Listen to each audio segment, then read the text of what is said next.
I don't know if you've ever taken a cat to a new house. Cats hate that. And because in their old house, and maybe in their old neighborhood, they've slunk around, you know, at the edges, checking everything out. They start out afraid. They check everything out. They know where to hide. They know where to. They know what's safe, and they know that because they go somewhere and nothing happens, and so then they assume that it's safe, and they slowly build up a neighborhood that they're comfortable with. My dad used to take the dog for a walk, and then the cat got lonesome, and so it started to follow him. And first of all, it would just go along the buildings, the houses on their route, you know, hiding really from predators. And after a while I got kind of comfortable with that, and then it would follow right behind the dog, but it had a border, and if my dad took the dog over one street too many for the cat would just sit on the corner and you know, cry like a cat cries. It was like, that's it for me, man, I'm not going any farther out into the unknown. And so the distinction between the territory that you have mastered and the territory that you haven't mastered is a fundamental distinction. It's the distinction between home and the strange land. And the thing about familiar territory for people is that most of the familiar territory that we inhabit is other people, because we're so social. So you can't really think, it's a weird way of thinking about territory. It's not exactly geographical objective territory, it's territory with a dominance hierarchy in it.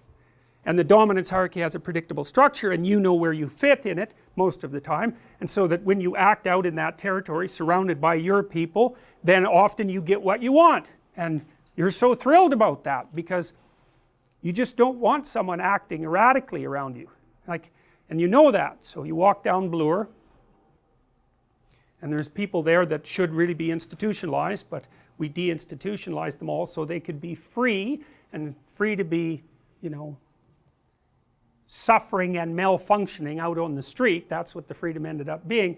But you know, you'll walk by someone like that who's muttering away to the voices in his head, and you know, maybe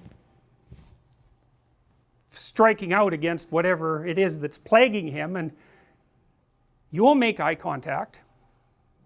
You might even go across the street. You're certainly going to give him a wide berth. You're going to keep a distance between him and you, and you're going to hope that you don't attract his attention because he's not in the dominance hierarchy, and you don't know what the hell he might do.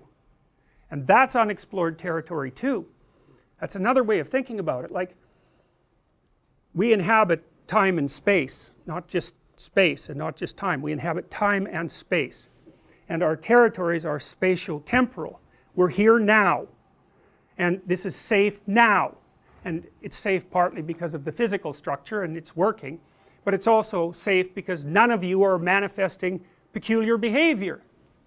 But if you started to manifest peculiar behavior, if you stood up and started muttering or yelling or maybe attacking someone next to you, all the rest of you would freeze first, because then all of a sudden this would be unexplored territory.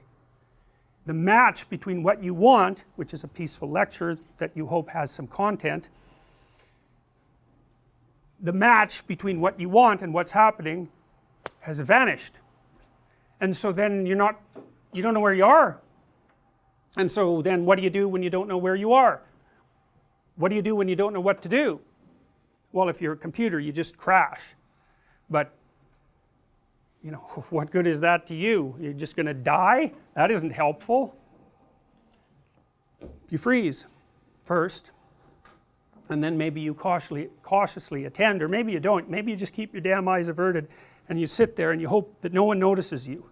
That's a prey response, right? That's like a rabbit frozen when it thinks a fox is looking at it. And we were prey animals for a long time.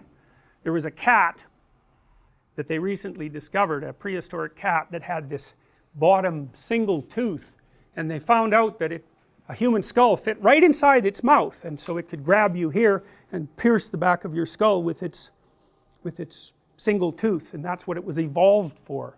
So, you know, it's under such conditions we evolved, and we're predators obviously, but we're tasty predators, and so other things were perfectly happy to eat us. And so when you're where you don't know what to do, you act like a prey animal. And that's probably what you should do, because maybe if you keep your head down and shut the hell up, there won't be any attention attracted to you, and maybe you'll get through it. You know, you might decide, unlikely, to intervene and take the guy down, but you would be the exception rather than the norm, and it's unsurprising.